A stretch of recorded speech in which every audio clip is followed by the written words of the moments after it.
Yan, so guys, eto na yon yung dumating sa aking parcel. Ayan, from Shopee. No, sa New TQS. Ayan, located sila sa Valenzuela. And then, ipopost ko dito yung link kung saan pwede nyong i-click yon and then makaka-order na kayo sa shop nila. So, sa kanila nga pala ako bumibili ng mga gamit ko. Ayan, mga gadgets. Actually, nakabili na ako ng ganito. Pinangregalo ko siya sa kaibigan ko.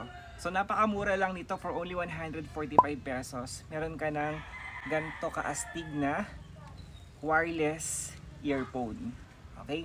So, matagal ma-low-bat yung battery niya. 25 hours yung nakalagay doon, pero parang sumusobra pa eh. No? So, matagal ko siya nagagamit.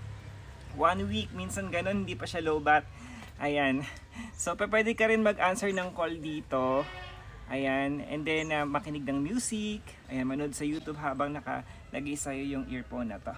So, maganda siya and very convenient, no? So, pwede mong ilagay sa bag mo, gawing keychain. Ayan, ganyan siya ka-cute.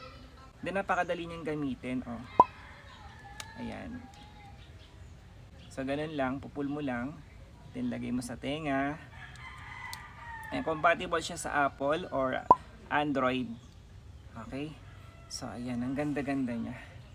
Diba, astig. Ito, free lang nila to yung silicone case. Diba? Free lang nila yan. Ayan. So, sa mga gusto mag-order, no?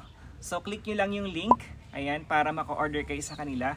Maganda yung kanilang mga items, quality, and sabi ko nga sa inyo, dito ako nag-order sa kanila.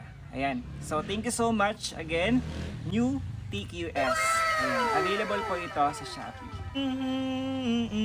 Nagdurugo at pa... So, yun lang. Bye-bye!